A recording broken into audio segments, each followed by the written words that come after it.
Hey guys, Amaran படம் பார்த்துட்டு நம்மள பல பேர் ஆர்மி லைஃப் பற்றியும் அவங்களோட லைஃப் ஸ்டைல் பற்றியும் டிஸ்கஸ் பண்ணியிருப்போம். என்ன இருந்தாலும் நமக்காக இன்னொருத்தர் உயிரையே தியாகம் செய்ய நினைக்கிறதெல்லாம் ரொம்ப ரொம்ப பெரிய விஷயம்தான் இல்லையா? இந்த மாதிரி ஆர்மியில் இருக்கவங்க செய்கிற சாக்ரிஃபைஸில் தான் இன்னைக்கு நம்ம பீஸ்ஃபுல்லாக ஹாப்பியாக நமக்கு பிடிச்ச மாதிரி வாழ முடியுது. இந்த தியாகங்களை தாண்டி இன்னும் ஒரு பெரிய விஷயம் நம்ம ஆர்மியில் மிலிட்ரியில் இருக்கவங்க கிட்ட இருந்து கற்றுக்கணும்னா அது நிச்சயம் டிசிப்ளின் தான். நம்ம அமைதியா வாழ ஒரு சந்தர்ப்பத்தை உருவாக்கி கொடுத்தவங்க கிட்ட இருந்து ஏதாச்சும் ஒரு விஷயத்த நம்மளும் ஃபாலோ பண்றது அவங்களுக்கு செய்யற மரியாதையா கூட இருக்கலாம். ஒரு ஆர்மி மேனுக்கான அடையாளமே டிசிப்ளின், அதாவது ஒழுங்குமுறை தான். அவங்க மட்டும் ஏன் இவ்ளோ டிசிப்ளின்டா இருக்கணும்? இவ்ளோ ரெஸ்ட்ரிக்ஷன்ஸ் ஏன்? இப்படி ஒரு கஷ்டமான லைஃப் ஸ்ட்ரக்சர் அவ்வளவு அவசியமா என்ன? இந்த மாதிரி பல கேள்விகள் உங்ககிட்ட வந்திருக்கும். சரி, நீங்க உங்க லைஃப்ல டிசிப்ளின்டா இருக்கீங்களா? அதாவது கரெக்ட் டைமுக்கு எழுந்துக்கணும், கரெக்ட் டைமுக்கு ஆஃபீஸ் போகணும், உங்க பர்சனல் வேலையை முடிச்சுட்டு உங்களோட வீட்டு வேலையும் சரியா செய்ய உங்களுக்கு டைம் இருக்குமா? இல்லையா? அப்போ உங்ககிட்ட டிசிப்ளின் கொஞ்சம் கம்மியா தான் இருக்கு. சரி, அதனால என்ன ஆயிரப்போகுது? ஆஃபீஸ்க்கு ஒரு 5 நிமிஷம் லேட்டா போனாதான் என்ன? இல்ல காலையில ஒரு 10 நிமிஷம் எக்ஸ்ட்ராவா தூங்குனாதான் என்ன? தலையா போயிரும்? ஆமாங்க, தலை தான் போகும். உங்களுக்கு இல்ல, ஆர்மியில இருக்க ஒரு சோல்ஜருக்கு சரியான நேரத்துல சரியான செயலை செய்ய முடியலன்னா ஒரு வார் ஃபீல்ட ஃபேஸே பண்ண முடியாது. சரியான ஒரு ஒழுங்குமுறை இல்லைன்னா இக்கட்டான நேரத்துல ஒரு முடிவே எடுக்க முடியாது. ஒரு மில்லி செகண்ட்ல மைக்ரோ செகண்ட் கூட மாறி போனா அவங்க லைஃபே போயிரும். என்னதான் தியாகத்தின் சின்னமாவே அவங்க இருந்தாலும் அவங்களோட உயிரும் நமக்கும் அவங்களுக்கும் ரொம்ப முக்கியம் இல்ல. அதை காப்பாத்திக்க எவ்வளவு முடியுமோ அவ்வளவு முயற்சிகளை செய்வாங்க. இருந்தாலும் எதிரிகளோட சூழ்ச்சி இல்ல தந்திரம் ஏதாச்சும் ஒண்ணுல சிக்கி அவங்க உயிரிழக்க நேரிடும். இதெல்லாம் தெரிஞ்சோ அவங்க ஒரு வார் ஃபீல்டுக்கு போக தயாரா இருக்காங்கன்னா அவங்களோட சேவை மனப்பான்மையை பத்தி சொல்ல வார்த்தைகளே இல்ல. ஆனா அவங்க மட்டும்தான் இவ்வளவு டிசிப்ளின்டா இருக்கணுமா? உங்க உயிரை காப்பாத்தி உங்களோட கனவுகளை நிம்மதி அடைய அவங்களோட உயிரை கொடுத்து உயிர் வாழ உங்களுக்கு ஒரு பெரிய வாய்ப்பு கொடுத்துருக்காங்களே, அவங்களுக்கு நீங்க என்ன செய்ய போறீங்க? பெரிய சல்யூட். மனசுல அவங்களோட தியாகத்தின் நினைவுகள், கோடி கோடி நன்றிகள் அதெல்லாம் இருக்கட்டும். இப்படி உயிர் வாழ உங்களுக்கு கிடைச்ச ஒரு நல்ல வாய்ப்பை நீங்க உங்க சோம்பேறித்தனத்தால வீணாக்கலாமா? உயிர் போகிற நேரத்திலயும் அவங்க டிசிப்ளின்டா அதை செய்யறப்போ உங்க டெய்லி லைஃப்ல உங்களோட சொந்த லட்சியங்களுக்காக இல்ல லைஃப் ஸ்டைலுக்காக ஒரு ஒழுங்குமுறையை உருவாக்குறது அவ்வளோ கஷ்டமா? எல்லாம் சரிங்க, ஏதோ கொஞ்சம் ஒழுங்கா இருக்க முயற்சி செய்யுங்கன்னா பரவாயில்ல, ட்ரை ஆச்சும் பண்ணலாம். ஆனா நீங்க என்ன ஒரேடியா மிலிட்ரி டிசிப்ளின் பத்தியெல்லாம் பேசுறீங்க? ரொம்ப கஷ்டங்க. இப்படியெல்லாம் காரணம் தேடாதீங்க. டிசிப்ளின்டா ஒரு லைஃப் ஸ்டைல் வேணும்னு நீங்க நினைச்சா அதுல கொஞ்சம் அதிகம் கொஞ்சம் கம்மியெல்லாம் என்ன, சரியான ஒரு ஒழுங்குமுறையை கொண்டு வந்தாதான் நீங்க அதை ஃபாலோ பண்ண நினைப்பீங்க. இல்லனா ஒரு நாள் மோட்டிவேஷனோட அது காத்துல போயிரும். அடுத்த நாள் எப்பவும் போல ஒரு நடைமுறைக்கு வந்துருவீங்க. சரி, ரொம்ப பில்டப் கொடுத்தாச்சு, இப்ப விஷயத்துக்கு வந்துருவோம். உங்களுக்கு உங்க லைஃப் ஸ்டைலை மாத்தணுமா? உங்களுக்கு இருக்க நேரத்தை சரியான முறையில யூஸ் பண்ணணுமா? எல்லாரும் போல இல்லாம அவங்கள விட இன்னும் ஒரு படி அதிகமா உங்க வாழ்க்கை முறை மாறணுமா?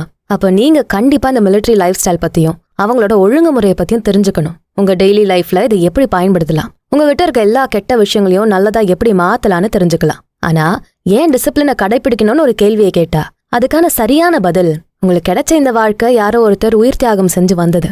யாரோ ஒருத்தர் உங்களுக்காக உயிரையே கொடுக்க தயாரா இருக்கப்போ உங்க வாழ்க்கையில உங்களுக்காக நீங்க கொஞ்சம் டிசிப்ளினை வச்சுக்கிறதுல என்ன தப்பு இருக்கு? சரி, டிசிப்ளின் எங்க இருந்து வரணும்? அதை யார் நமக்கு சொல்லி கொடுப்பாங்க? அது வெளியே வேற எங்க இருந்தும்லாம் வராது. அப்படி வந்தாலும் அது உங்களுக்கு சில நாள் மட்டுமே ஃபோர்ஸோட இருக்க வைக்கும். செல்ஃப் டிசிப்ளின், அதாவது உங்க சுய ஒழுங்குமுறை உங்களுக்கு உள்ள இருந்து வரணும். அதுதான் உங்களை ஒரு நீண்ட கால வாழ்க்கைக்கு தயார்படுத்தும். அதோட வலிமை எப்பவும் மாறாம இருக்கும். வேற ஒரு மனிதர் உங்களுக்கு சொல்லி கொடுத்து ஊக்கம் கொடுத்து அப்புறம் வர ஒழுங்குமுறை காலம் போக போக சக்தி இழந்து போக வாய்ப்பு இருக்கு. நீங்க உங்களுக்காக உள்ள இருந்து எடுக்கிற ஒரு முடிவு தான் இதுக்கு சரியா இருக்க முடியும். உங்களுக்கான தடத்தை இந்த உலகத்துல விட்டு போகணும்னு நீங்க நினைச்சா அதுக்கு நீங்க சரியான ஒரு ஒழுங்குமுறையை உங்களுக்குள்ள கொண்டு வரணும். இந்த செல்ஃப் டிசிப்ளின் உங்களை இன்னும் அதிக வலிமையா உறுதியா ஆக்கப்பூர்வமான மனிதரா மாத்தும். உங்களோட ஆரோக்கியம் அதிகமாகும், நீங்க முடிவெடுக்கிற வேகம் அதிகமாகும். மொத்தத்துல உங்களுக்கு தேவையான சுதந்திரம் உங்களுக்கு கிடைக்கும். சரி, செய்யணும்னு முடிவு பண்ணிட்டேன், ஆனா எங்க இருந்து ஸ்டார்ட் பண்ணணும், எப்படி ஸ்டார்ட் பண்ணணும்? நமக்கு இருக்க ஒரு பெரிய பிரச்சனை என்ன தெரியுமா? நாளை.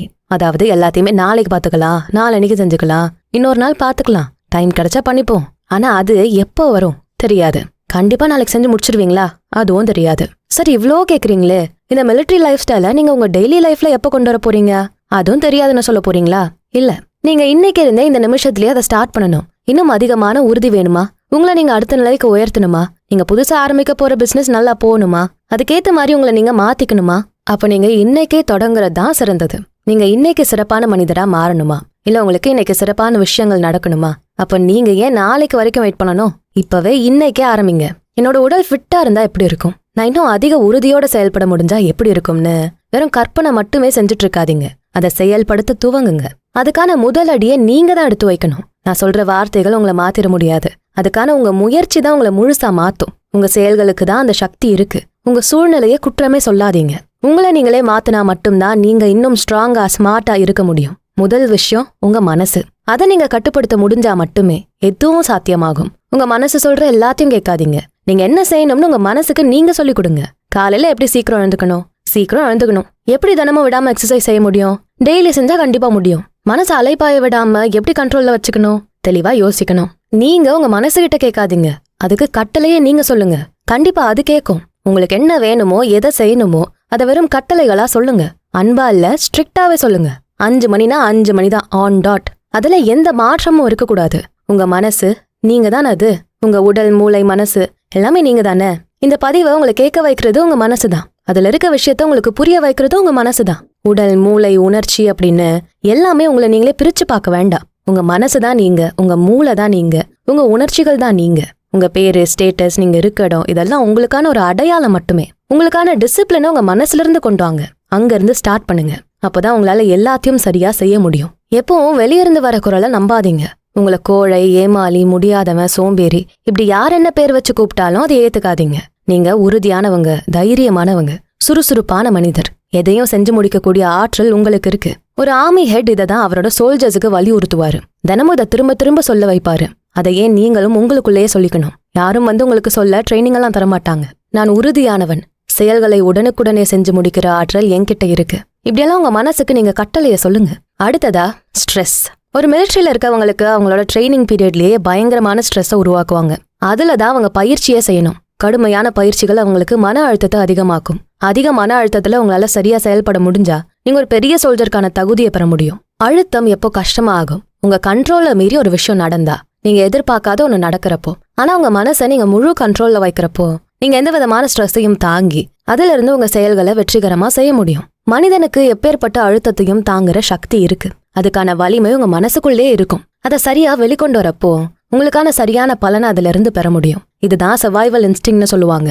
இந்த பூமியில இருக்க எந்த உயிரினத்துக்கும் அது பொதுவான ஒரு குணம். ஒரு பிரச்சனை ஏற்படுறப்போ அதுல இருந்து வெளியே வர அதோட உயிரை காப்பாத்த எல்லா முயற்சியும் செய்ய தயார்படுத்திக்கும். அது உங்க உடல்ல, மூளையில இயல்பாவே இருக்கும். உங்களுக்கு அதை கண்டுபிடிக்க தெரிஞ்சா போதும். காலையில எழுந்துக்க கஷ்டமா இருக்கா, இல்ல உங்க ரன்னிங் டைம் போதும்னு உங்க கால்கள் சொல்லுதா, உங்க மனசு இன்னைக்கு ரொம்ப வேலை செஞ்சுட்டா இதுவே போதும் நிறுத்துன்னு கெஞ்சுதா, நிறுத்தாதீங்க.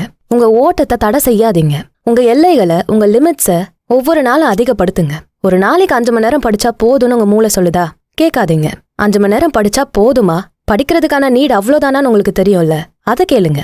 இன்னும் கடினமா முயற்சி செய்யணும் மட்டும் சொல்லுங்க. இது பத்தாது, இன்னொரு 3 மணி நேரம் படிக்கணும்னா படிங்க. அப்பதான் இந்த வருஷம் எனக்கு பிடிச்ச கவர்மெண்ட் ஜாபுக்கு நான் போக முடியும். இதை உங்ககிட்ட நீங்களே சொல்லுங்க. உன்னால இன்னும் 3 மணி நேரம் படிக்க டைம் அதிகப்படுத்த முடியும்னு சொல்லுங்க. அதை செஞ்சும் காட்டுங்க. உங்க பலவீனங்களை உடைங்க. எதையும் செய்ய முடியாதுன்னு லாஜிக்கா பேசுறவங்க மூளைய தடுத்து நிறுத்துங்க. எதுக்காகவும் யாருக்காகவும் உங்களை நிறுத்தாதீங்க. அப்படி சொல்றது உங்க மனசா இருந்தா கூட அதோட பேச்ச கேட்காதீங்க. அதே போல உங்க இலக்கை அடையிற வர உங்களோட முயற்சிகளை கைவிடாதீங்க. எந்த ஒரு சோல்ஜரும் ஒரே நாள்ல போராட்டத்தை நிறுத்துறதில்ல. அவரோட போர் எப்போ நிக்கும்னு அவருக்கு தெரியாது. இந்த யுத்தம் தொடரும் வரைக்கும் அவர் போராடிதான் ஆகணும். ஒரு யுத்தம் முடியறதுக்கு முன்னாடி ஒரு வீரன் போராட்டத்தை நிப்பாட்டிட்டான்னா அவனுக்கு மரணம் நிச்சயம். நாம தான் 10 பேரை வீழ்த்திட்டோமே, கொஞ்சம் ரெஸ்ட் எடுத்துட்டு அப்புறம் போராடலான்னு எந்த சோல்ஜரும் யுத்த காலத்துல நினைக்கிறதில்ல. அதே போல உங்க இலக்கு அடையிற வரைக்கும் உங்க முயற்சிகள் தொடரணும். இதுல உங்க உயிர் போகாதுன்னு தெரியும். ஆனா உங்க முயற்சிகளை நிறுத்தினா உங்க கனவு போகலாம், உங்க வாழ்க்கை மாறலாம், நீங்க நினைச்சதை அடைய முடியாம போயிடலாம். உயிர் போனா கூட உங்களுக்கு எந்த வழியும் தெரிய போறதில்ல அதுக்கப்புறம். ஆனா உங்க இலக்குகளை நீங்க அடையாம போனா, உங்க கனவுகளை நீங்க கைவிட்டுட்டா நீங்க உயிரோட மட்டும்தானே இருக்க முடியும். உங்க வாழ்க்கை நீங்க நினைச்ச மாதிரி இல்லையேன்னு எப்பவும் அந்த வருத்தம் உங்களுக்குள்ள இருக்கும். அப்ப உங்க முயற்சிகள் உங்க இலக்கை அடையிற வரைக்கும் நீங்க தொடரணும். 1 நாள் 2 நாள் இல்ல, அது எத்தனை நாள், வாரம், மாசம், வருஷம் ஆனாலும் அதே உறுதியோட, வேகத்தோட, நம்பிக்கையோட உங்க முயற்சிகளை தொடர்ந்து செய்யணும். அதுதான் உண்மையான போராளியின் குணம். டிசிப்ளின் அப்படின்னா காலையில சீக்கிரம் எழுந்துக்கிறது மட்டும் இல்ல, உங்க உடல்நிலையை சரியா வச்சுக்க நீங்க செய்ய வேண்டிய பயிற்சிகளை சரியா செய்யறது, உங்க உணவை சரியா தேர்ந்தெடுத்து சாப்பிடுறது, உங்க தினசரி வேலைகளை தடல்லாம செய்யறது, உங்க உணர்வுகளை சரியா வச்சுக்கிறது, உங்க கனவுக்கான செயல்களை செய்ய முடியறது, மத்தவங்களை நீங்க நடத்துற விதத்தை சரியா வச்சுக்கிறது. இந்த மாதிரி எல்லாமே டிசிப்ளின் தான். உங்களுக்கு உங்க வாழ்க்கைக்கு எது தேவையோ அதை சரியா செய்ய முடியறது தானே டிசிப்ளின். அதுக்கு ஈஸியான வழிகளை தேர்ந்தெடுக்காம உங்க முயற்சிகளை அதிகப்படுத்தி, உங்க எல்லைகளை விரிவாக்கி, உங்க செயல்கள்ல வேகத்தை கூட்டி, நார்மலான வழியெல்லாம் விட்டு கடினமான வழியை தேர்ந்தெடுத்து அதுல உள்ள சவால்களை சந்திக்கிறது தான் ஒரு ஆர்மி மேனுக்கு உண்டான டிசிப்ளினோட இருக்கிறது. அடுத்ததா போராட்ட குணம். யாரோட போராடணும், எது கூட போராடணும், உங்களுக்குள்ள போராட தெரியணும். இன்னும் ஒரு 10 நிமிஷம் அதிகமா நடக்க, இன்னும் ஒரு 2 மணி நேரம் அதிகமா வேலை பார்க்க, இன்னும் 1 நாள் எக்ஸ்ட்ராவா படிக்க, உங்க மூளையோட உங்க மனசோட நீங்க தினமும் போராடணும். உங்களோட பயத்தை எதிர்த்து நீங்க போராடணும். உங்களோட தயக்கங்களை எதிர்த்து போராடணும். இன்னொரு முக்கியமான குணம் ஒவ்வொரு போராளிக்குள்ளேயும் இருக்கும். அதுதான் யாருக்காகவும் எதுக்காகவும் காம்ப்ரமைஸ், அதாவது சமரசம் செஞ்சுக்காம இருக்கிறது. நம்ம நாட்டோட பாதுகாப்புக்கு எந்த ஒரு சமரசமும் செஞ்சுக்க விரும்பவே மாட்டாங்க. எதிரிகள் அவங்கள மாத்த எந்த முயற்சியை செஞ்சாலும் சரி, ஒரு உண்மையான வீரனோட உறுதியை யாராலையும் உடைக்கவே முடியாது. அதே மாதிரி உங்களோட கனவுகளுக்கு நீங்க எந்த விதமான காம்ப்ரமைஸும் பண்ணிக்கவே கூடாது. உங்க தோல்விகளோட உங்க முயற்சிகள்ல ஏற்படுற பின்னடைவுக்கு நீங்க எந்த விதமான காம்ப்ரமைஸும் செஞ்சுக்க கூடாது. அந்த காரணங்களை எதிர்த்து உங்க முயற்சிகளை தொடர்ந்து செய்யற ஒரு வீரனா இருக்கணும். பயமும் தோல்வியும் எல்லாருக்குமே இந்த பயமும் தோல்விகளும் இதை எப்படி சமாளிக்கணும்னு ஒரு தயக்கமும் இருக்கவே செய்யும். ஆனா உங்க பயம் நீங்க தோத்துட்டா என்ன செய்யறதுன்னு இருக்கணும். இந்த முயற்சிகளை கைவிட்டா என்ன நடக்கும்னு உங்களுக்கு பயம் வரணும். அந்த மாதிரி தோல்வி பயம் உங்களை இன்னும் அதிகமா உழைக்க வைக்கும். உங்க பயம் ஒரே ஒரு விஷயத்துக்காக மட்டும் இருக்கணும். நீங்க முன்னேறாம ஒரே இடத்துல தேங்கி இருந்துட்டா என்ன ஆகும்? இத பத்தி மட்டும்தான் நீங்க நினைச்சு பயப்படணும். இது மட்டும்தான் உங்க மனசுக்குள்ள ஒரு பெரிய பயத்தை உருவாக்கணும். வேற எந்த சூழலும் மனிதர்களும் உங்களுக்கு பயத்தை காட்டவே கூடாது. அதை நீங்க ஏத்துக்கவும் கூடாது. ஒரு போரை விட போருக்கான பாதை ரொம்ப முக்கியமானது. அதுதான் உங்களை போருக்கு தயார்படுத்தும். அதாவது உங்க வாழ்க்கையில நீங்க என்ன செய்றீங்க, இது வரைக்கும் என்ன செஞ்சீங்க, இந்த போர் எனக்காக நடக்குதா இல்ல எனக்குள்ள நடக்குதா, அதுக்காக நான் என்ன மாதிரியான ஆயுதங்களை தயாரா வச்சிருக்கேன், இந்த மாதிரி என்னோட திறன்களை வளர்த்துக்கணும். ஆனா ஒரு நாட்டோட நடக்கிற போர் மாதிரி என்னோடது இருக்காது. என்னோட போர் எனக்கு இருக்க அறியாமைக்கு எதிரா இருக்கும். எனக்குள்ள தேவையில்லாம ஏற்படுற குழப்பங்களுக்கு எதிரா இருக்கும். என்னோட சோம்பேறித்தனத்தை தகர்க்கிற யுதமா இருக்கும். அதை சரி செய்யறதுதான் என்னோட நடக்கிற யுதமா இருக்க முடியும். இந்த போரோட முடிவுல எனக்கு தேவையான எல்லாமே கிடைக்கும். என்னோட மனசு அமைதியாக்க, இன்னும் அதிகமான ஆற்றலை பெற, என்னோட இலக்கு அடைய இந்த யுதம் எனக்கு கை கொடுக்கும். சரி, இதெல்லாம் சரியா செஞ்சுட்டே இருக்கேன். ஆனா எனக்கும் ஒரு நாள் டயர்ட் ஆகும், வெறுப்பா உணர்வேன், இல்ல போதும்னு நினைப்பேன். அப்ப என்ன செய்யணும்? எப்படி அந்த நிலைய கடந்து வரணும்? என்னால இந்த படுக்கையை விட்டு எழுந்துக்கவே முடியல, இருந்தாலும் நான் எழுந்துக்கணும். என்னால இந்த ப்ராஜெக்டை முடிக்கவே முடியல, இனிமேல் அதை நான் முடிச்சுதான் ஆகணும். அப்போதான் என்னோட வேலை எனக்கு நிரந்தரமாகும். என்னால இன்னைக்கு ஜிம்முக்கு போக முடியல, என்னோட உடம்ப சரியா வச்சுக்க நான் போய் ஆகணும். இதெல்லாம் டயர்ட் ஆகுறப்போ உங்களுக்கு நீங்களே சொல்ல வேண்டிய காரணங்கள். செஞ்சே ஆகணும், முடிச்சே ஆகணும், இதை மட்டும்தான் உங்களுக்குள்ள கேட்கணும், வேற எதுவுமே இல்ல. எல்லையை காக்கும் வீரர்கள் ஒரு நாளும் ஓய்வெடுக்கிறது இல்ல. அப்படி எடுத்த அடுத்த நொடி எதிரிகள் அதை தங்களுக்கு சாதகமா பயன்படுத்த முடியும்னு தெரிஞ்சு வச்சிருப்பாங்க. நீங்க முடிக்க வேண்டிய வேலையை இன்னும் சிறப்பா செய்ய முடிஞ்ச உங்க கலீக் தான் உங்களுக்கு எதிரி. நீங்க ஓய்வெடுக்க நினைச்சா அதை அவர் ஈஸியா செஞ்சு முடிச்சிருவாரு. உங்க பிசினஸ் முயற்சியில நீங்க ஓய்வெடுக்க நினைச்சா உங்க தொழில் போட்டியாளர்கள் உங்களை முந்த எல்லா வேலையும் செய்ய ஆரம்பிச்சிருவாங்க. உங்க ப்ரிப்பரேஷன் டைம்ல இருந்து நீங்க ஓய்வெடுக்க நினைச்சா எங்கேயோ இருக்க ஒரு போட்டியாளர் உங்களை விட இன்னும் ஒரு படி அதிகமா ப்ரிப்பேர் பண்ணிட்டு இருப்பாரு. அப்ப நீங்க எந்த நிலையிலையும் ஓய்வெடுக்க நினைக்கவே கூடாது. உங்க இலக்கு அடைகிற வரைக்கும் உங்களுக்கு என்ன கஷ்டம் வந்தாலும் அதுல இருந்து பின் வாங்கவே கூடாது. ஒரு போர் நடக்கிறப்போ எல்லா வீரர்களுக்கும் முழு கவனம் அந்த யுத களத்துல மட்டும்தான் இருக்கும். அது தவிர வேற எந்த விஷயத்த பத்தியும் யோசிக்க மாட்டாங்க. அங்க ஏற்படுற கவன சிதறல்கள் அவங்க உயிரை மட்டும் இல்ல, இந்த நாட்டோட பாதுகாப்புக்கே கேள்விக்குறியா மாறிடும். ஒரு வீரர் செய்யற தவறு பெரிய மோசமான விளைவை ஏற்படுத்த முடியும். அப்போ உங்களோட முழு கவனமும் கூட ஒரு யுத்தகல வீரன் மாதிரி உங்க இலக்குகள் மேல மட்டுமே இருக்கணும். உங்க இலக்குகள் எவ்வளவு பெருசா இருந்தாலும் பரவாயில்ல, அதை அடைய உங்களுக்கு எவ்வளவு காலம் ஆனாலும் பரவாயில்ல, உங்க கவனம் சிதறாம உங்க செயல்களை நீங்க செஞ்சுக்கிட்டே இருக்கணும். இது உங்களுக்கு பார்ட் டைம் ஜாப் இல்ல.